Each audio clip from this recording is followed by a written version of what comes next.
Here. And I'm here. Great, thank you very much. And we'll go ahead and do the flag salute. Can everybody please rise? Diana. Ready, begin. I pledge allegiance to to the flag to the flag of the United States of of the America, United States of America, States of America, To the republic to the to the republic republic for which it one stands, nation, one nation, one under nation, God, under indivisible, God, indivisible, liberty and liberty justice and for justice for for all. all. for all. Please be seated.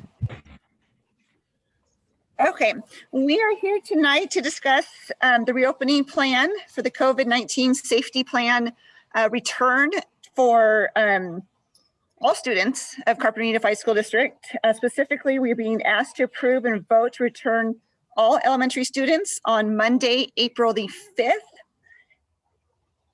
as well as, which is amendment to the agenda. We are voting to bring back all CUSD kids Monday, April 5th in a hybrid method, semi-hybrid for the high school and middle school and full-time for the elementary school. I'll go ahead and have Diana, if you can do your presentation on what your expectations are for the return to school. Thank you, Jamie. So I'm going to begin with some background information, and then I'll proceed to the specific recommendation. On August 11th, the Board of Trustees approved the CUSD reopening plan based on the July 17th, 2020 CDPH guidance for K-12 schools. And then on September 15th, CUSD Board of Trustees approved the waiver application for the elementary schools to reopen in a hybrid model in October 2020. The elementary schools have been reopened in a hybrid model since October with no in-school transmissions due to the robust safety and mitigation measures implemented at all school sites. The secondary schools remained in remote learning with a modified schedule. On January 14th, CDPH issued an updated framework and guidance for K-12 schools in California, which has been subsequently modified to reflect reopening guidance for physical distancing under classroom space. This March 20, 2021 guidance supersedes previous CDPH COVID-19 and Cal-OSHA school guidance and is based on the latest evidence and data about COVID-19 transmission and the effectiveness of disease control and mitigation strategies in a school setting. This update provides K-12 schools additional guidance, providing in-person instruction, including the following 5 items. Number 1, criteria and processes for school reopenings under the Blueprint for a Safer Economy framework. That was updated on January 19th to clarify language in the reopen definition, and then further updated on February 22nd to clarify eligibility window for reopening. Number 2, considerations intended to help the school community leaders to plan for and prepare to resume in-person instruction, including steps to take when a student or staff member is found to have COVID-19 symptoms during the school day and while participating in before and after school programs. Number 3, response to confirmed COVID-19 infections when A, case of COVID-19 is confirmed in a student or staff member, and B, when a cluster outbreak of COVID-19 at a school is being investigated. Number 4, physical distancing in classes. And number 5, implementation of stable groups of students and staff. Under classroom space, the guidance now states, quote, maximum space between seating and desks, distance teacher and other staff desks at least 6 feet away from student and other staff desks. Maintaining a minimum of 3 feet between students' chairs is strongly recommended. A range of physical distancing recommendations have now been made nationally and internationally from 3 feet to 6 feet. Considerations for schools implementing a shorter physical distancing policy between students focus on high mask adherence. If there are any doubts about mask adherence, consider more robust physical distancing practices. Consider enhancing other mitigation layers, such as stable groups or ventilation. Maintain 6 feet of distancing as much as possible during times when students or staff are not masked, for example, due to eating or drinking. This updated guidance aligns with the latest changes from the U.S. Centers for Disease Control and Prevention released last Friday, March 19th, and will allow our schools to return all students 5 days per week for elementary and 4 days per week for secondary. The elementary students will remain in their stable groups per classroom Monday, Tuesday, Thursday, Friday, 8 to 2:30, and Wednesday, 8 to 1. Bus transportation will remain available only for special education students. All secondary students will return for in-person instruction Monday, Tuesday, Thursday, Friday, and will remain in remote learning for the early release day on Wednesday. The hybrid schedule with block scheduling will continue with periods 1, 2, 3 on Mondays and Thursdays and periods 4, 5, 6 on Tuesdays and Fridays to maintain the required stable groups. Our recommendations is to vote to amend the reopening plan and the COVID-19 safety plan to replace section number 7, which is entitled Implementing Distancing Inside and Outside the Classroom, 10 to 18 students in cohorts A and B and hybrid class schedules, with student physical distancing at a minimum of 3 feet and eliminate cohorts A and B. All students return in person 5 days per week on a regular schedule for elementary, and each class will remain in their stable group. And at the secondary level, all students return for in-person instruction in a block schedule, 8:30 to 1, Monday, Tuesday, Thursday, Friday, with remote learning on early release Wednesday, periods 1 through 6, which is their current class schedule, and return all students in person on Monday, April 5th, following this latest guidance and amended reopening plan and COVID-19 safety plan. Thank you. Thank you, Diana. Before we get to public speaking, does any member of the board have any specific questions for Diana regarding what she just outlined for us? So I just want to clarify. Yeah, go ahead. I just want to clarify for middle school that cohort C will no longer exist. So the remote instruction will no longer exist, but it does for the high school because of AP classes. Is that correct? Yes, excuse me. So the choice is for families is to return in person or select independent study with Momentum, in which there's a teacher assigned to independent study that monitors and support the students. However, at the high school level, there's a challenge with Edmentum in the courses that students are currently enrolled in, specifically the dual enrollment and AP classes. There's no Edmentum to replace that. So there are a number of students who will choose to continue to be at home through independent study, but instead of taking Edmentum, they will have to stay in cohort C. So that's the high school option only. However, there is some individual exceptions with special education students, and the special education students at the secondary level are working with their case managers and our special ed director for individualizing their plans. But for all the rest, the remaining students, elementary will return all in person or Edmentum. Middle school, the same, all in person or Edmentum. And in the high school, they will return in person, or if they need to stay remote, then they will have that option C, or they can choose independent study. Thank you. You had a question, Sally? I think Diana answered my questions. Okay, great. Is there anything else from any other board member? All right, Monica, you want to go ahead and start our public speaking? Yes, we have a few public speakers tonight, and we are going to start with Holly Minier. I want to remind all the speakers that you each have 3 minutes. Thank you. Holly, whenever you're ready. All right, good evening. Give me 1 minute. Good evening, Carpinteria Unified School District Board President, trustees, Superintendent Rigby, and community members. I am Holly Minier, parent of a student at Summerlin School and a Carpinteria resident. I am speaking tonight to express my family's support of elementary students returning to a 5-day per week in-person learning schedule.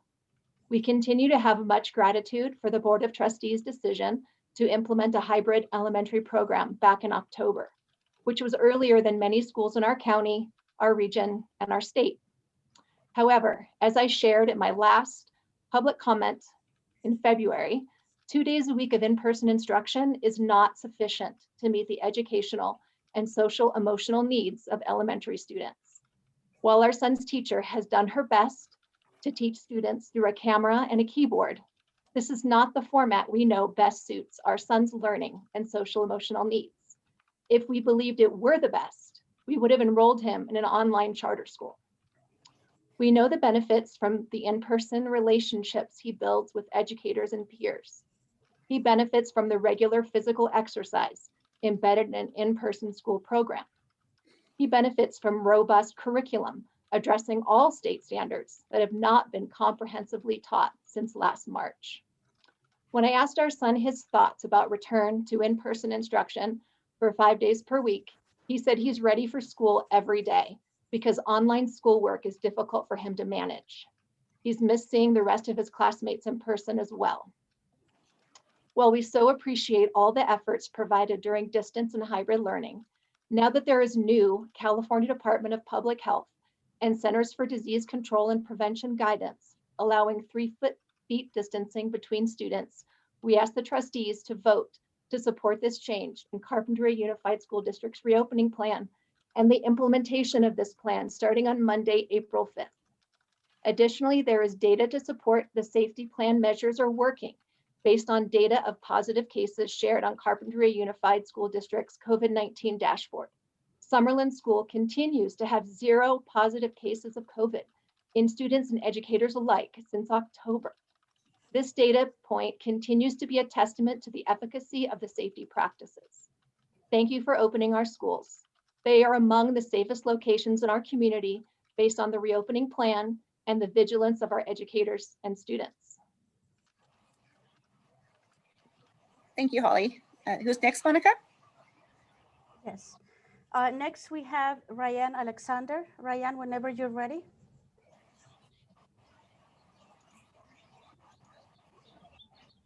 Hello. Well, I'm not as well spoken as Holly, but I'm Ryan Alexander. I see lots of faces I recognize. So I have a different perspective. We have 4 kids that have been through the school district, and my youngest daughter is at the middle school, and she's doing great on Zoom. So she's flourishing. She has, all A's. She's an amazing student. And I feel like giving us the choice for Zoom and then taking it away isn't, doesn't feel right for our family. There's still a pandemic going on.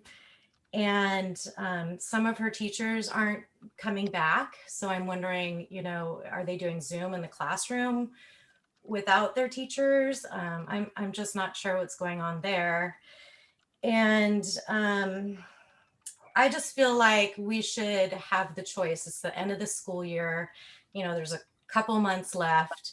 I think it's great if kids want to go back, but some kids don't. And some kids also have anxiety of going back.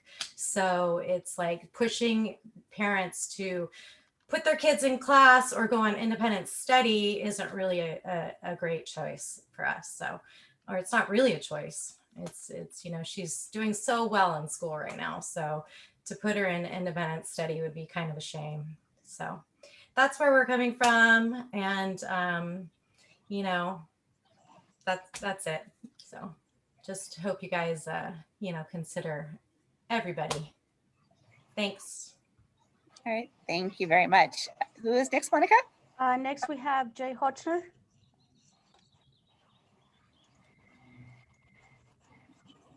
Whenever he's ready.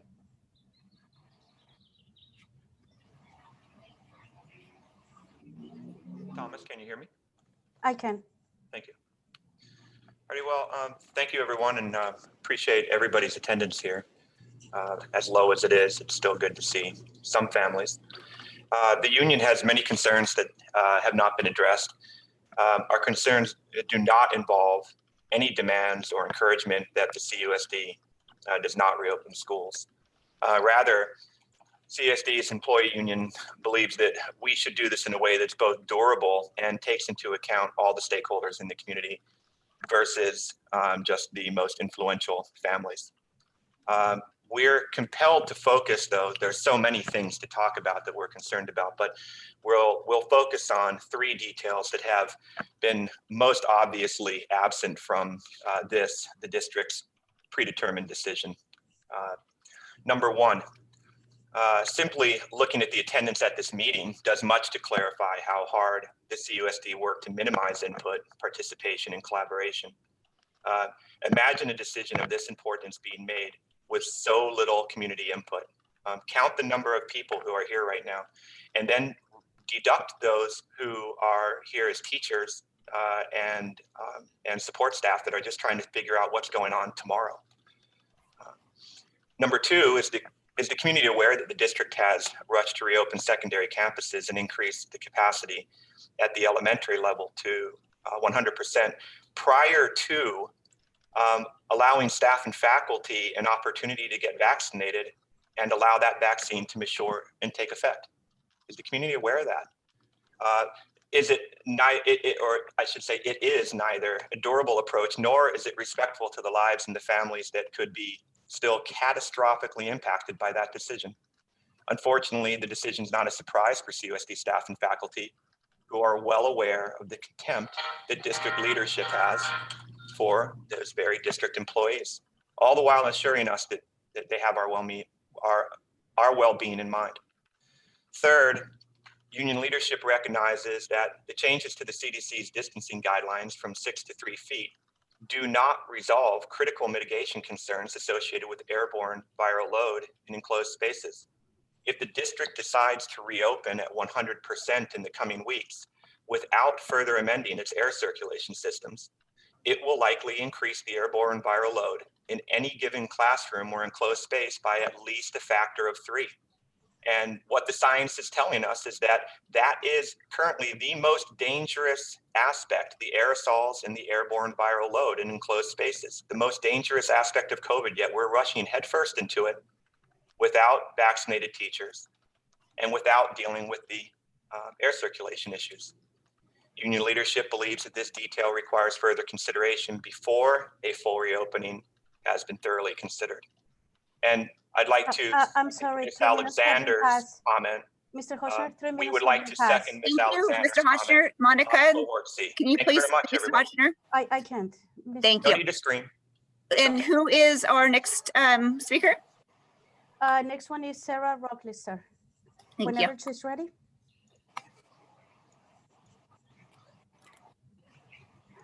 Hi, I don't have a super formal statement prepared either, but I just want to echo what Ryan was saying about giving families choice. I think it's really important that people have options and can do what's best for their family. And I can totally relate to what she was saying about students having anxiety about returning and families having anxiety about returning. And they've done studies that show that if you are in an anxious state, you are not learning. And if this is all really, the whole purpose of this is to make the most effective teaching and learning for students, then forcing kids to choose between a subpar online system and returning with anxiety, it's not an option. It feels forced, like what Ryan was saying. It doesn't feel like a choice. It feels like you're just being forced.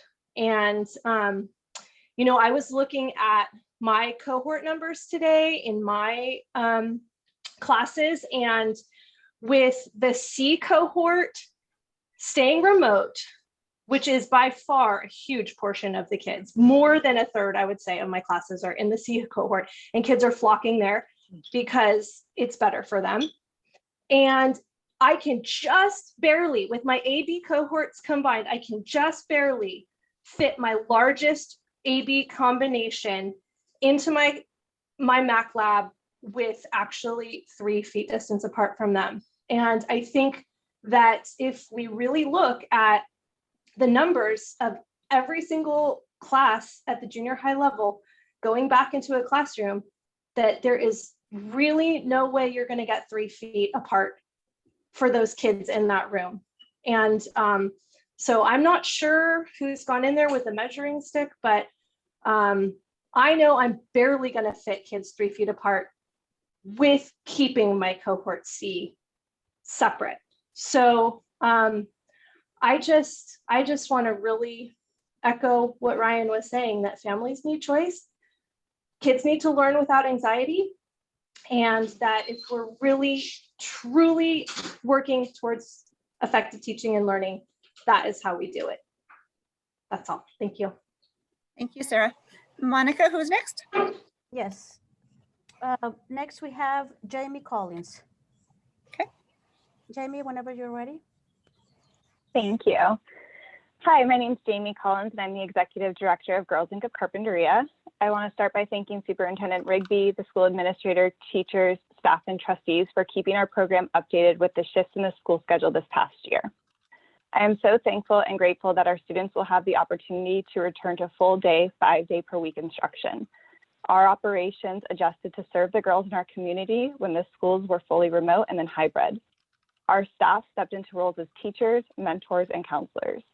The weight of supporting 12 different Zoom schedules, independent work, one-on-one intervention sessions has been a shift not only in our daily operations, but in our daily expectations put on us by parents, teachers, and ourselves.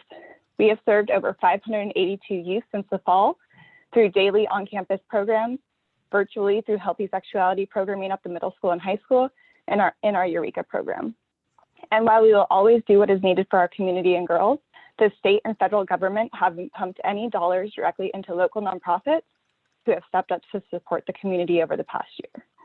We have had to 100% fundraise our out-of-school program and each adjustment that has happened since March of 2020. We financially and operationally are so thankful to be able to transition back to our mission and provide impactful and meaningful programs through our after-school and summer enrichment. There is still a lot that needs to be done to make sure students receive the support they need as they transition back to the full week schedule, and we're here to help. Unfortunately, with transportation guidelines being so vague, for our van use, we're not able to offer transportation from Aliso, Summerland, or Carpinteria Middle School. However, we do have capacity if families from those schools are able to drop off at Girls Inc. And we will be providing a staffed cohort walking group from Canalino and Carpinteria Family School. Thank you again for pivoting to do what is best for our students and being a partner to Girls Inc. Jamie. And Monica? Yes, we have one last person. It's Rogelio Delgado.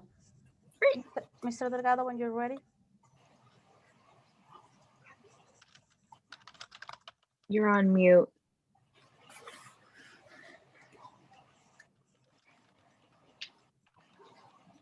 There you go. Okay. There you go. Can you hear me? Okay. I am Rogelio Delgado, and we all know that schools are open. The question that I have is that, actually it's a rhetorical question because I do not expect any answer. How many students are coming back? Think about those families who are against opening the schools. I know plenty of students who are staying home. What about students who are being sent to private schools? That is not showing loyalty to CUSD. Should have stayed.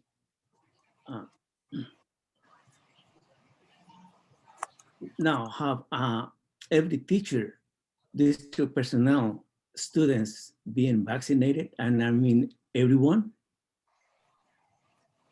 Have you listened? Once again, have you listened to the CDC director last night saying that she's afraid of another pandemic surge as cases are up? And she repeated this 4 or 5 times. I'm afraid, I'm scared that we could have another surge, the 4th surge of this pandemic. Now, why is it that students are 3 feet apart? 3 feet apart, that's nothing. As NIST travels probably 6, 7, 8 feet. Uh,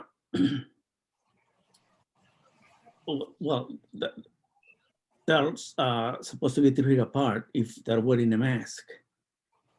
But the teachers are seated 6 feet apart from students. Actually, that should be the correct distance, 6 feet instead of 3 feet. Anything can happen. Anything can happen. We know on elementary, middle school, even high school, anything can happen within 3 feet. And we should all be careful because the pandemic has not respect for no one. And my final thought is that school board members should decide on their own. They shouldn't be controlled. It should be a free vote. I mean, if I think that, well, schools should not be open because of these reasons, then express yourself that way. Because what I've seen for the past 4 years is that out of 5,000 recommendations, the board Mr. Delgado, your time votes is both for 5,000 recommendations. Thank you, Mr. Delgado.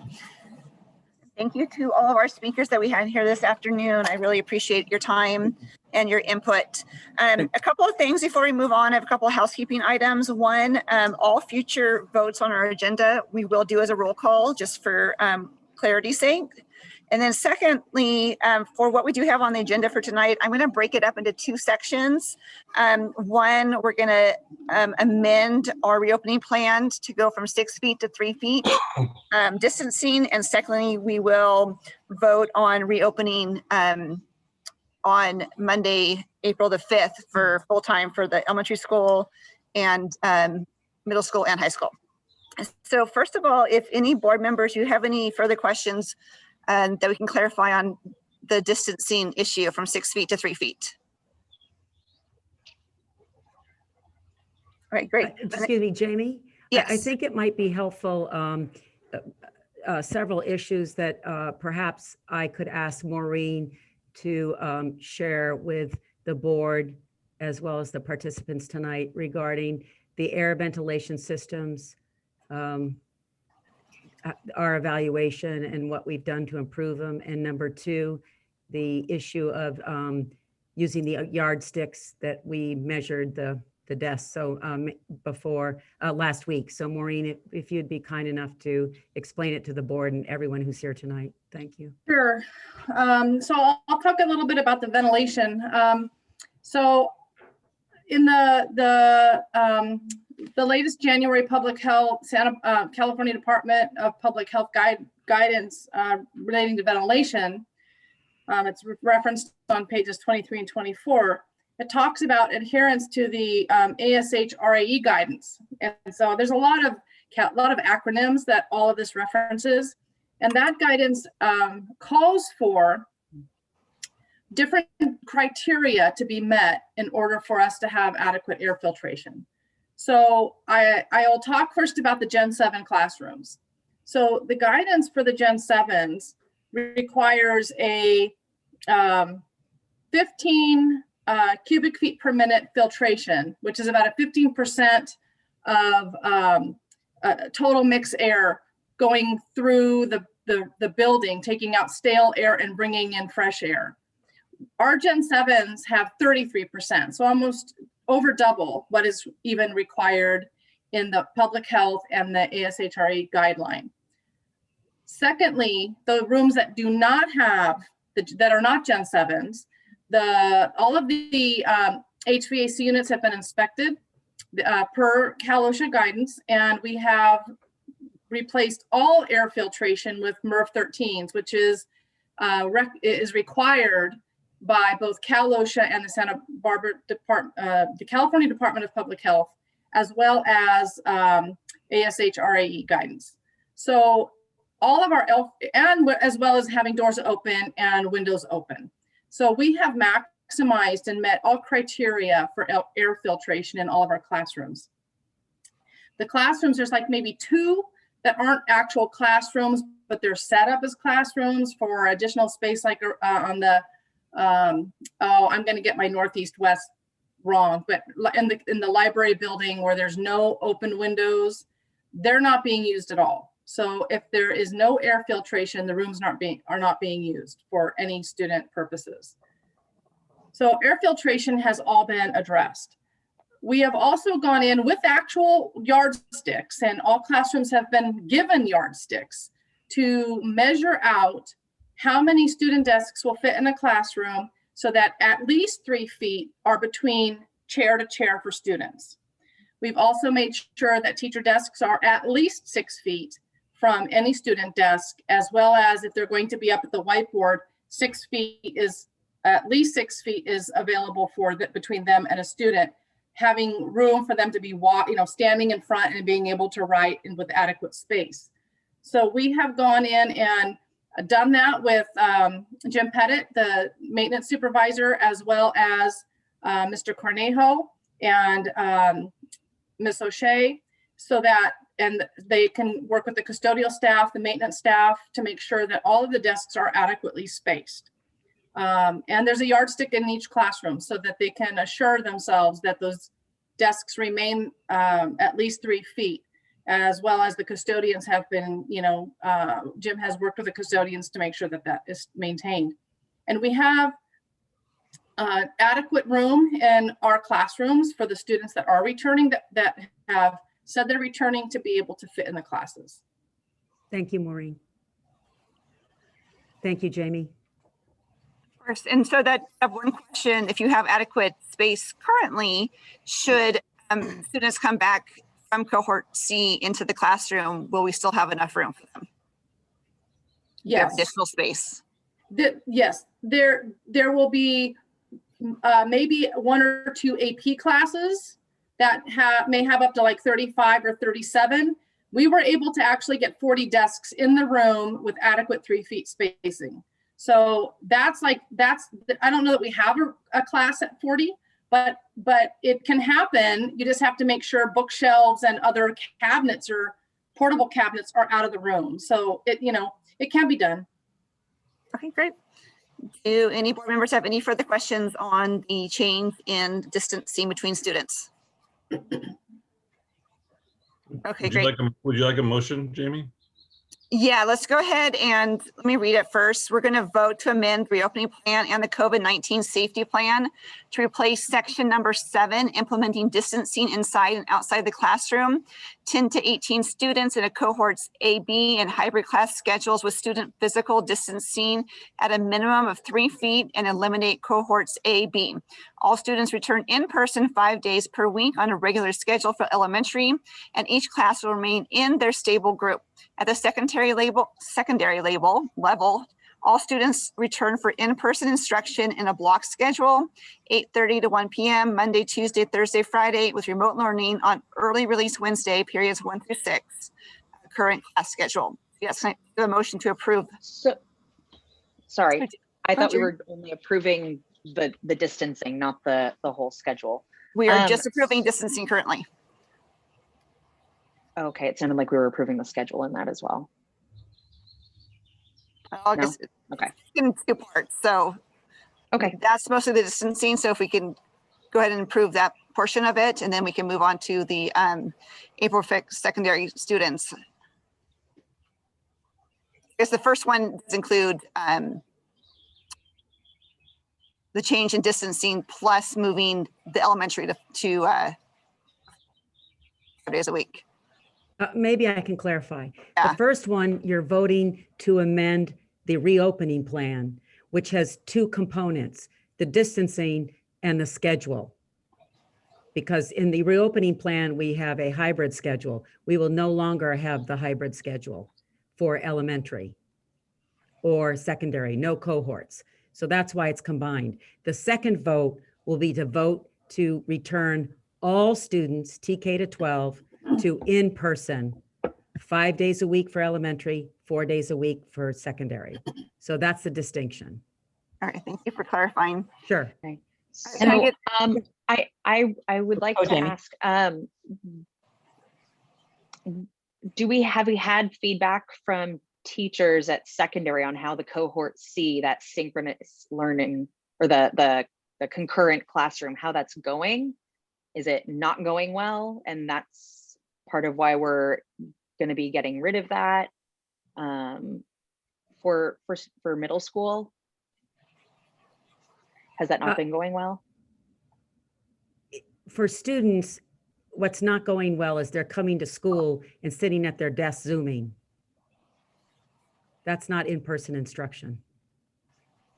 So that's I guess I'm the biggest concern that I'm hearing from parents is that they want their kids to be able to participate, but they don't feel comfortable sending their kids at this point in the year. It's hard to switch to a new curriculum. Same reason why it would be too hard, for example, my students who have been doing independent study, it would be too hard to switch them to the in-person curriculum at this point because it's so different.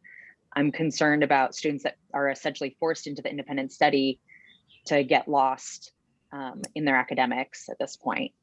Yeah, that is definitely a challenge. And what we're weighing is the benefits of being in-person instruction and the challenge for teachers to do simultaneously teaching with what we call roomies and zoomies, meaning that it's extremely challenging to teach students in person and students who are on Zoom without having everybody on Zoom.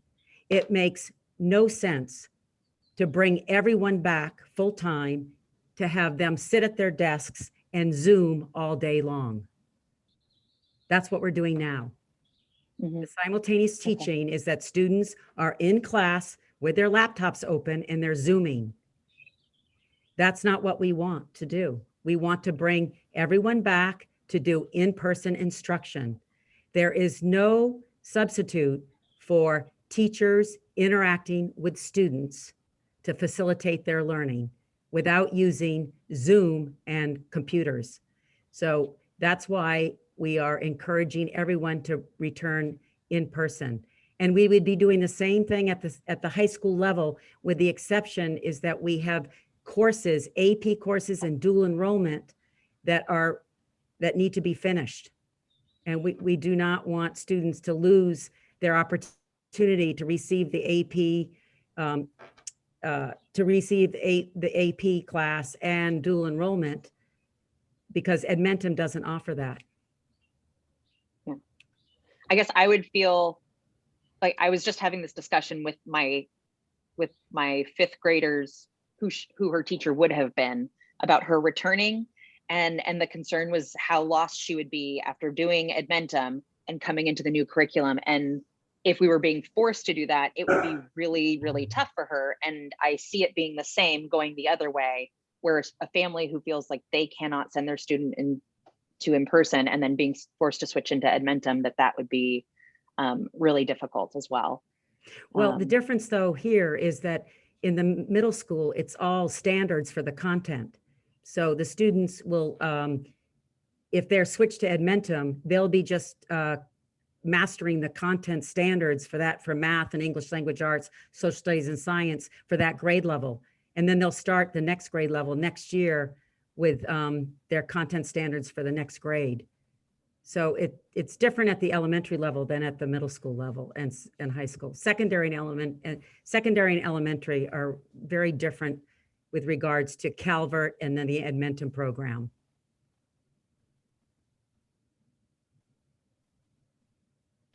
But it's challenging. I mean, there's no easy answer. And it really is focused on returning students to the best learning environment possible. And that is in person with teachers facilitating the students' learning, not through Zoom and laptops. And how are we going to work with what accommodations are we making for the special ed students? Yes, so with special ed, it really depends on their IEP services and their individualized needs. So we have special ed staff that can then, they will be using some Zoom. It'll be instructional assistance with the special ed students. So that will be very individualized. They'll be working between independent study, some Zooming, but with their instructional assistants, not with classroom teachers. So it'll be all depends on what their IEP goals are. And we're working individually with each of the families at the secondary level. And Diana, can you just clarify approximately how many students, how many teachers have actually been vaccinated? Yeah, the principals have reported over 90% of their staff who've chosen to be vaccinated received vaccines. Okay. So at this point, that's why we chose the late date of March 29th to reopen secondary, and now it's April 5th, is most of all of our teachers who wanted to be vaccinated are vaccinated. All right, any other questions? I'm going to go ahead and ask for a motion to approve the amendment to our existing reopening plan. Can I get a motion to approve, please? I move to approve. I'll And a second second? that. Thank you, I'll Andy. And this is going to be a roll call, Andy? Well, I actually have some comments. Great. They're not necessarily questions. I just, so I think we're all in agreement that we're trying to do what's best for our kids and our families, and that may not necessarily work out for everyone, but none of our decisions ever necessarily work out for every single person. We try our best, but I just like to relay some anecdotes from some of the students I've spoken to this week who have been in that cohort A at the high school, and how excited they were. These are freshmen. A lot of these are freshmen. You know, so it's their first time being on campus, you know, at the high school as a student, and they were so excited to be there, and they'd forgotten how much easier it was to learn in person than on Zoom, and how much easier it was for them to absorb the materials. And you know, I'm confident that our staff, who have, you know, honestly, our staff have led the way in the county with the reopening of the elementary schools in October, and doing it safely and effectively.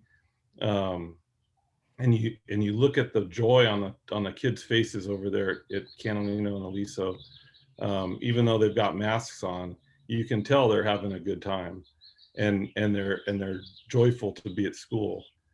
And I'm confident that our staff and teachers and staff and administration is going to be able to manage this situation effectively and safely. And again, it's the best thing for our kids and our families. I know there's trepidation, but I really think it is the best thing. You know, if you read the statistics of rates of depression amongst adolescents and who are stuck at home and don't have that social interaction, this is the best thing for them, to be back in school. And not all of them have the opportunity to have social interactions outside like many of our like some of our students do. So I'm wholeheartedly in support of this, and I'm confident that our staff, is being the professionals that they are, will be able to handle the situation. Well said, Andy. Is there any other comments from the board, questions, concerns before we take our roll call vote? All right, Andy, go ahead. Okay, Jamie Bray, I'm aye. Jamie Dimon, No. Aaron Smith, Aye. Sally, Aye. and I'm aye. Okay, thank you. We're going to go ahead and move on to the second portion of this, and this is the return to school on Monday, April 5th for all of our CUSD students, elementary and secondary. The motion to approve? I'll move to approve. In a second. I'll second. Is there any further discussions on this item? I just have another comment on this, and again, I am very proud of our admin and staff, because we are really leading the way in for the larger schools in Santa Barbara County. You know, the smaller schools in the more affluent areas have been open since October. And we are leading the way. Carpinteria is leading the way, as we always do. And I know that we'll be able to do this effectively and safely. Thank you, Andy. Anybody else have any comments? Right. I do want to say I have an elementary and CMS student, and the elementary school has been hybrid for quite a while. There's been no concerns. They're ready to go back full time. I'm 100% confident in the staff for what they're doing to make all of our students succeed in this. And as far as being a CMS student, they're ready to go back. They're eager. It's going to be so great for our students to be able to see each other and be in class to learn. So I'm very excited for this movement. I'm very proud of Carpinteria for being so ready to do this. So Andy, can I go ahead and get a roll call vote on this, please? Okay. Sally. Aye. Aaron. Aye. Jamie Dimon. No. Jamie Bray. Aye. And I'm aye. Great. Thank you, everybody, for attending. I'm going to go ahead and adjourn the meeting, and we'll see all of our kids back to school on Monday. Thank you very much. Thank you. Thank you.